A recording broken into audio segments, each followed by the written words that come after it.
여러분을 만나기 위해 온 파랑새 심리연구소 소장 김정인이라고 합니다. 만나서 반갑습니다.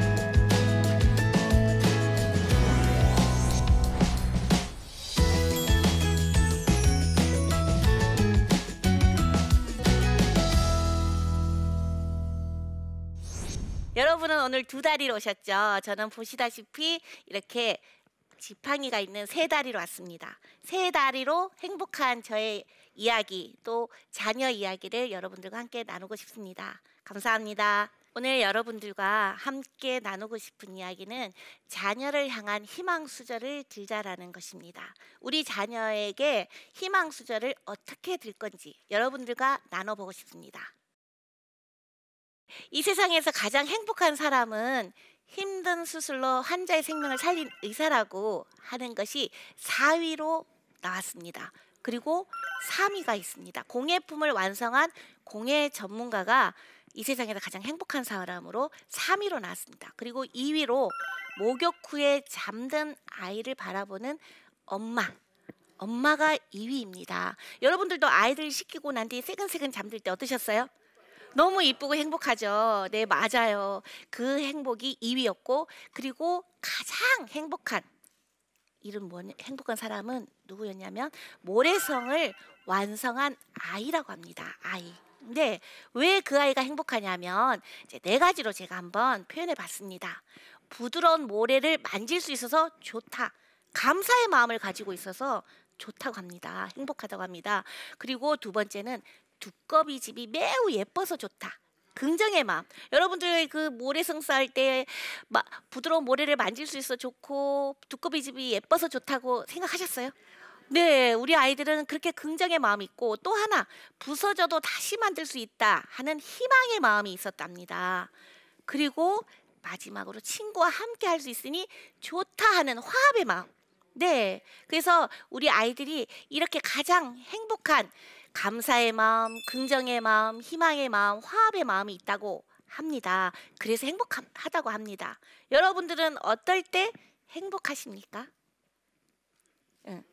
네, 그래서 내가 행복해야 우리 아이들도 행복한 그것에 대해서 오늘 여러분들과 나눠보고자 합니다. 요새 흔히들 금수저, 은수저, 흑수저라는 이야기를 하죠. 저는 오늘 금수저와 희망의 수저를 가지고 우리 자녀들에 대해서 이야기를 해보고자 합니다. 어떻게 우리 아이들이 은수저 없어서 괴로워 이게 아니라 희망의 수저로 나는 행복하다는 이야기를 나눌지 한번 보겠습니다. 제가 먼저 어떻게 우리 아이를 키웠는지, 그리고 행복했는지를 여러분들과 이야기를 해야, 아, 그렇구나, 저 사람은 은수저 금수저가 없이 희망의 수저로 살아왔구나, 그리고 행복했구나 하는 이야기를 할 수 있겠죠. 네, 제가 여러분도 보다시피 다리 3개로 살다가 32살에 결혼을 하게 됩니다. 너무 감사하게 결혼을 하지 않고 혼자서 살 수밖에 없고 살려고 했는 저에게 하나님께서 짝꿍을 주셨습니다. 지금이라면 안 했겠지만 그때는 했습니다. 그래서 2달 만에 임신을 하게 됐어요. 갑자기 오는 임신이라 엄마 될 준비도 안 했고 아기를 어떻게 키워야 되는 준비도 안 했고 그렇게 제가 임신을 했습니다. 그리고 제가 그때 서울중앙침례교회라는 오관석 목사님 교회에서 열심히 전도사 생활을 하고 있을 때예요. 그러니까 임신한 거와 상관없이 열심히 인정받으려고, 김전도사 인정받으려고 열심히 일하다 보니까 우리 아이가 27주 만에 태어나는 일이 생겼어요. 왜 27주 만에 태어났냐면 제가 잘 모르고 막 열심히 막 피곤하게 했더니 새벽 2시까지 일하고 새벽 차량 운행 가고 막 이렇게 했더니 양수가 터진 거예요. 네네. 32살 노산이기도 하고 또 피곤하고 잘 먹지도 못하고 가난한 신앙생이 뭘 먹었겠어요. 27주 만에 아이가 태어난 거예요. 그 아이가 960g인 거예요. 정말 고통이었어요. 정말 '하나님이 계시다면 나한테 왜 이래? 내가 뭘 잘못했길래?' 이런 이야기도 했겠죠 분명히. 네. 그렇지만 또 다른 희망. 하나님이 이 아이를 살려 주셔야 됩니다. 왜냐하면 하나님이 생명을 주관하시니까 이 아이를 살려주지 않으면 내 하나님은 안 계시는 거야. 그리고 살려주시면 살아계신 거야. 제가 이렇게 생각하기로 마음먹고 기도를 했어요. 우리 아이가 인큐베이터에서 128일을 있었습니다. 128일이면 여러분들 얼마나 긴 세월인지 아세요? 그냥 숫자 128일이 아니라 100일을 거기서 지내는 거예요. 100일 잔치를 거기서 해주셨어요. 그때 그 마음은 정말 모두들 이렇게 얘기했거든요. 다 포기하라고. 아기는 또 낳으면 되지 않냐고. 그런데 저는 그 말이 용납이 안 되더라고. 그리고 그때 느꼈어요. 천하보다 귀한 한 생명. 그 한 생명이 우리 준이인 거예요. 그래서 다른 사람들은 아기는 또 낳으면 되지만 그 아기가 또 낳는 아기가 준이가 아닌 거죠. 그래서 정말 천하보다 귀한 한 생명을 그때 느꼈어요. 그래서 하나님이 우리를 정말 소중하다 하시고 예수님을 주기까지 우리를 사랑하시고 우리 죄를 용서하시려고 하는구나. 그걸 철저하게 깨달았어요. 그리고 살아계신 하나님을 그때 만났어요. 그전에는 어떤 하나님이었냐면 막연한 하나님. 그냥 하나님 이렇게 이렇게 해주세요 하는 막연한 하나님인데 이제는 정말 살아계신 하나님 기도하게 되고 우리 주은이가 100% 산소 호흡기를 먹었거든요. 산소 그러니까 호흡이 혼자 되지 않아서 산소 발생기에서 100% 호흡을 먹는데 그 산소 발생기가 빠지면 보라색으로 바로 변하는 거예요. 그때마다 달려가면서 하나님 우리 주은이를 살려주세요. 하나님의 딸 하나님이 주신 생명 살려주셔야 됩니다. 이렇게 해서 우리 주은이가 128일 인큐베이터에 있다가 2.2kg 되던 날 퇴원을 하게 됩니다. 그런데 그때 퇴원하는 것도 제가 기도했습니다. 네, 하나님 지금은 산소 발생기를 달고 있지만 12월 31일 송구영신 예배는 교회 우리 주은이랑 같이 가서 예배드리고 싶습니다. 산소 발생기를 떼게 해주세요. 이렇게 기도하고 그 아이랑 왔는데 정말 거짓말처럼 정말 하나님께서 우리 주은이가 자가 호흡을 할 수 있는 12월 31일을 허락하셨어요. 그래서 12월 31일 날 송구영신 예배를 드리러 갔어요. 정말 그때 그 생각하면 지금도 전율이 나고 살아계신 하나님을 외치고 싶어요. 그리고 막 뛰어나가서 하나님은 살아계시다 이런 얘기를 하고 싶어요. 네, 그렇게 우리 주은이가 퇴원하고 신앙생활 같이 하지만 뇌병변 상급 판정을 받습니다. 네, 5살 때. 5살까지 주은이가 잘 걷지도 못하고 일어서지도 못하고 그 2.2kg에서 정말 조금씩 커가는 거예요. 5살 될 때까지 거의 잘 걷지도 못하고 정말 그래서 기도했어요. 하나님 저 아이도 찔뚝거리고 나도 찔뚝거리고 이렇게 살 수는 없다. 나는 하나님을 계속 우리 주은이가 이렇게 된다면 나는 하나님을 만나러 가고 싶다. 하나님 저가 여기에 세상에 있어서 하나님을 더 증거하기를 원한다면 주은이를 회복시켜 주세요. 그렇게 해서 지금은 그 주은이가 22살이 됐는데 지적장애 2급으로 바뀌었어요. 몸은 신체는 건강해진 거예요.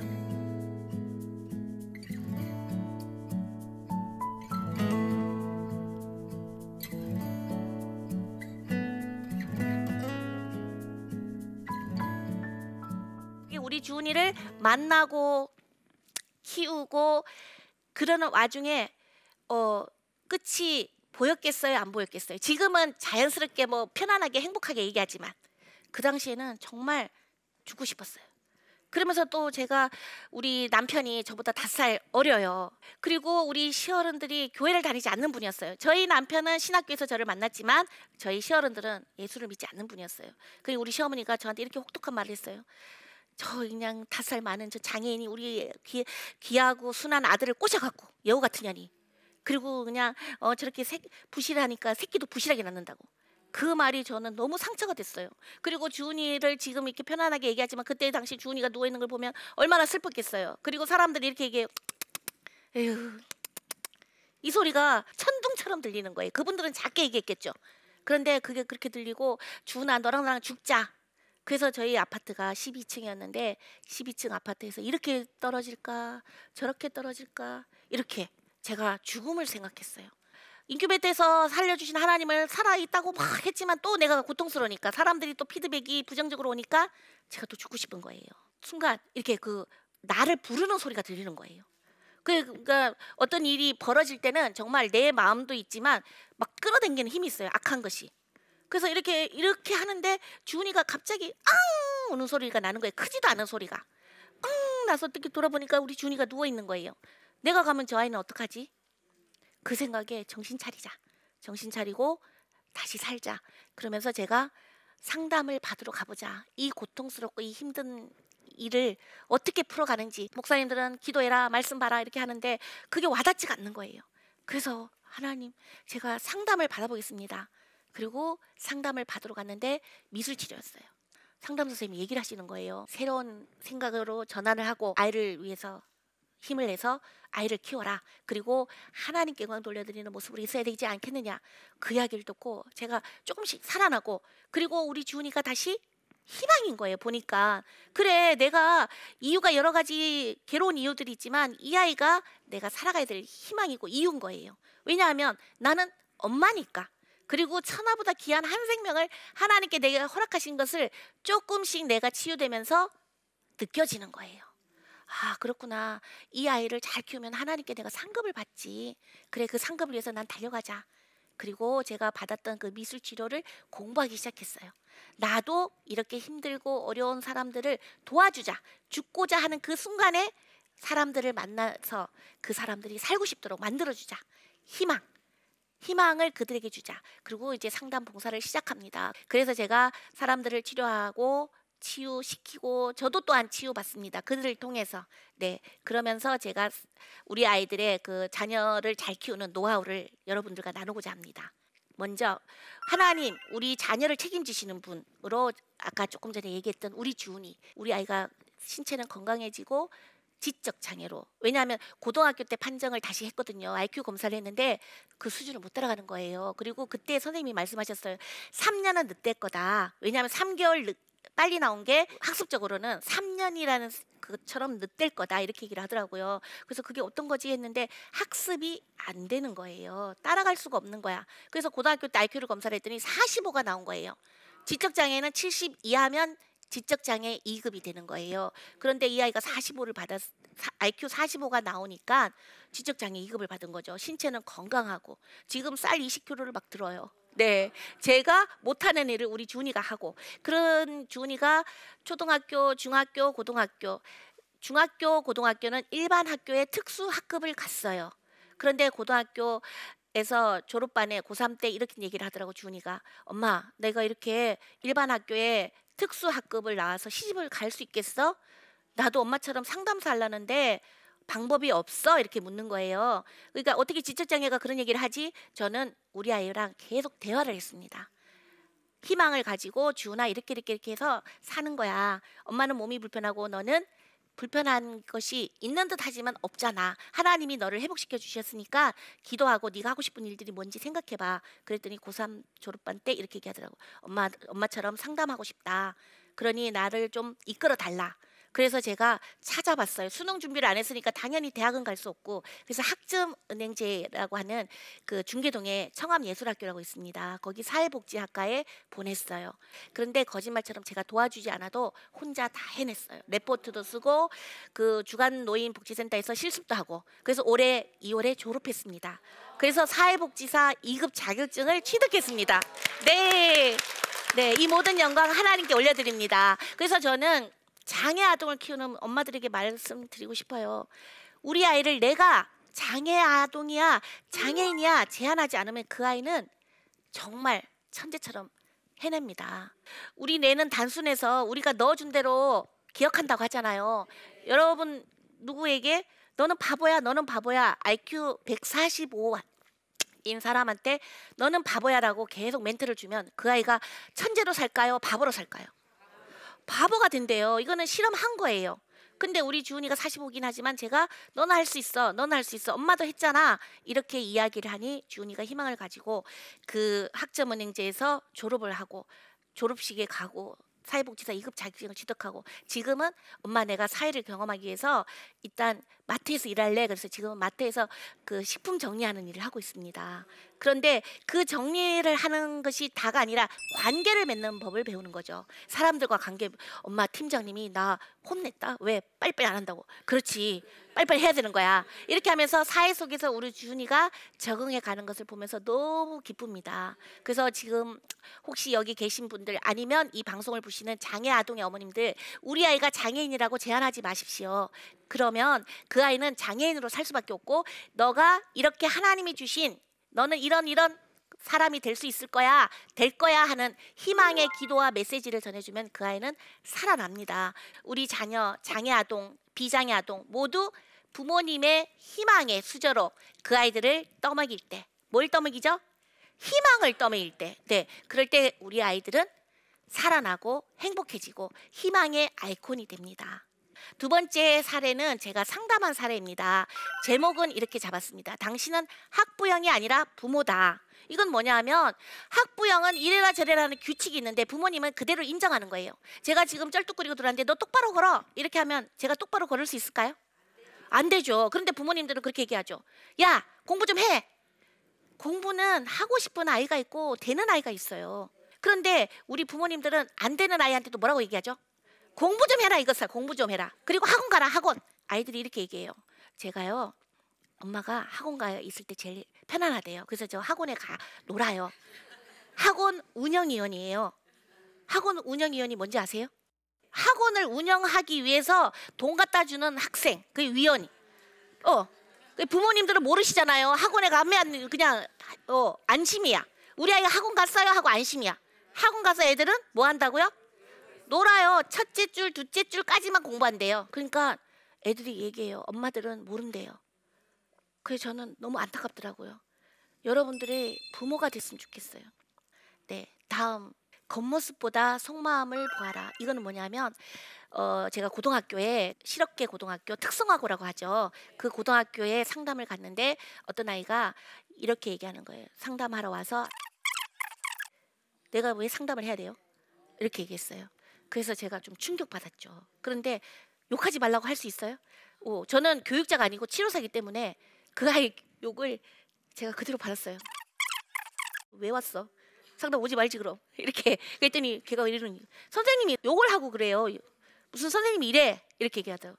그렇구나. 근데 너는 선생님한테 욕해도 되고 선생님은 너한테 욕하면 안 되니? 그랬더니 걔가, 아, 그렇구나.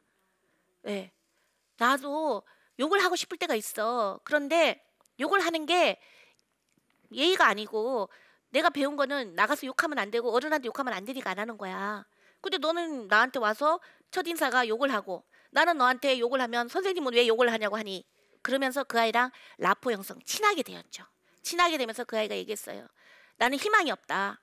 아빠는 그 힘든 일을 하면서 자기를 외면하고, 엄마도 맞벌이를 하시는데 네일샵에서 일하면서 아주 힘드니까 자기를 외면한다. 나는 희망이 없어서 그냥 이판사판 살 거예요. 그러면서 학교 끝나고 그 치킨 배달 아르바이트를 하면서 돈을 그래도 배달하고 100만 원에서 120만 원 버니까 그 돈으로 유흥비로 쓰고 인생을 막 사는 거예요. 그래서 그 아이에게 너의 속마음은 뭐야? 진실로 네가 원하는 건 뭐야? 라고 물어봤어요. 그랬더니 난들 공부하고 싶지 않겠느냐? 난들 이렇게 살고 싶었겠느냐? 그래, 맞아. 네가 18년밖에 살지 않았는데 네가 뭐가 그렇게 어두움이 너를 묶고 있었겠니? 내가 도와줄게. 뭘 도와줄까? 이렇게 물어봤어요. 모르겠어요. 뭘 해야 될지를 모르겠어요. 그래서 제가 생각의 전환에 대해서 이야기를 했어요. 생각의 전환을 가지자. 이때까지 안 된다는 네가 되는 것으로 한번 나하고 상담을 해보자. 그렇게 해서 그 아이의 마음을 풀어가기 시작했어요. 그랬더니 이 아이가 고려대 그 특성화 고등학교에 가산점이 붙어요. 그래서 고대를 갔어요. 그리고 이렇게 이야기했어요.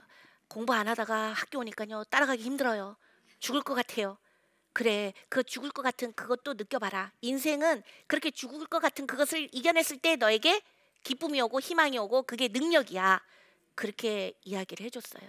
그래서 저는 우리 아이들이 거칠게 머리 노란 머리 들이고 욕하고 뭐 학생 신분으로서 안 할 짓을 한다고 그 아이를 버려두거나 외면하거나 우리가 방치하는 것이 아니라, 정말 그 아이가 겉모습으로 보이는 것이 아니라 속마음이 어떤 건지 우리가 찾아봐 줘야 되지 않느냐.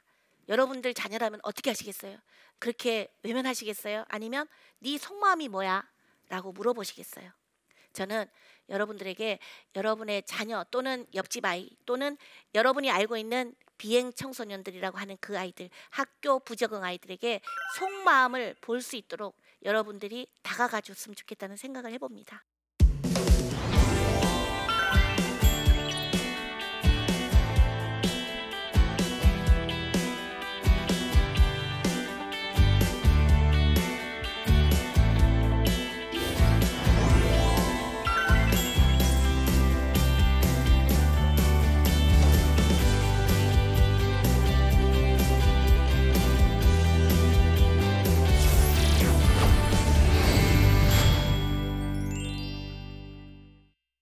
제 강의를 듣고 질문을 주신 분이 있어서 그 질문을 한번 보겠습니다. 저는 아이가 하는 모든 것이 만족스럽지 않아 숙제까지 다 간섭하는 편입니다. 그러다 보니 아이가 점점 제게 의지를 하는 것 같아 걱정이 큽니다. 조언 부탁드립니다. 네, 이 질문을 하신 분은 일단은 어머니가 불안을 갖고 있는 것 같습니다. 왜냐하면 아이의 눈높이로 보는 것이 아니라 아이가 하는 모든 것이 어머니가 만족스럽지 않다고 하잖아요. 본인도 얘기하시잖아요. 간섭하는 편이라고. 그러면 이 아이가 자기 역량껏 할 수 있도록 어머니가 인정해 줬을까요? 안 인정해 줬을까요? 안 인정해 줬죠. 그러니까 아이가 또 의지를 엄마한테 안 하면 엄마가 화가 날까요? 아니면 잘했다고 칭찬할까요? 이미 그렇게 길들여지는 거죠. 그래서 아이가 편안하게 할 수 있도록 엄마의 생각이 전환되면 좋겠습니다. 그리고 엄마가 아이를 믿어주는 것이 정말 중요하다고 생각합니다. 우리 아이가 숙제를 할 수 있다고 믿고 아이를 지켜봐주면 아이가 숙제를 할까요? 아니면 못 해낼까요? 네, 못 해낼 수도 있지만 그 아이는 합니다. 왜냐하면 그 아이가 배우고 온 것을 숙제하니까.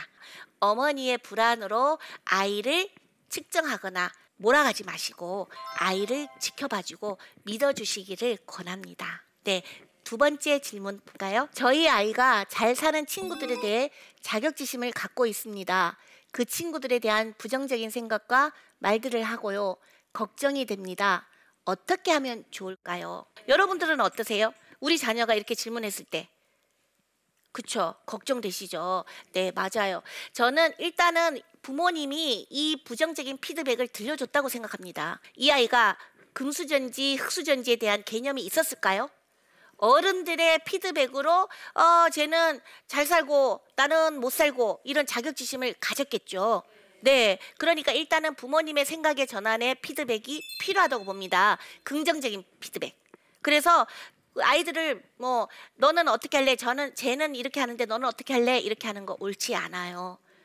그렇구나. 네가 지금 하는 것이 가장 최선이고 가장 행복인 거야 라고 이야기해 주는 것이 좋다고 생각합니다. 그래서 이 아이가 세상에 대해서 두려움이나 세상은 불공평해 라는 생각을 부모님이 전환시켜 줘야 되죠. 우리는 그러잖아요. 많은 그 아이들이 학교 왔을 때 야 누구는 공부 잘했는데 너는 뭐 어떻게, 누구는 뭘 했는데 너는 어떻게, 비교합니까 안 합니까?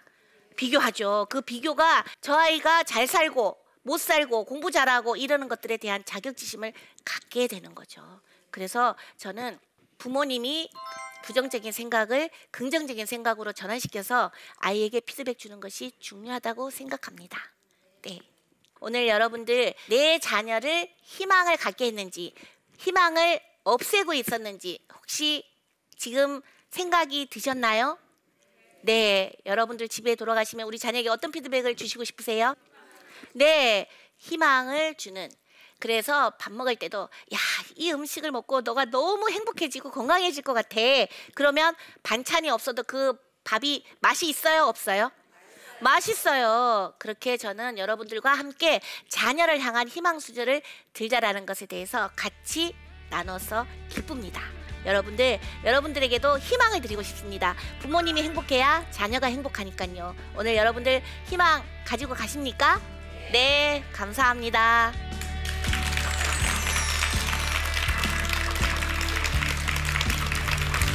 결혼했으니까 가정을 잘 꾸려야 되잖아요.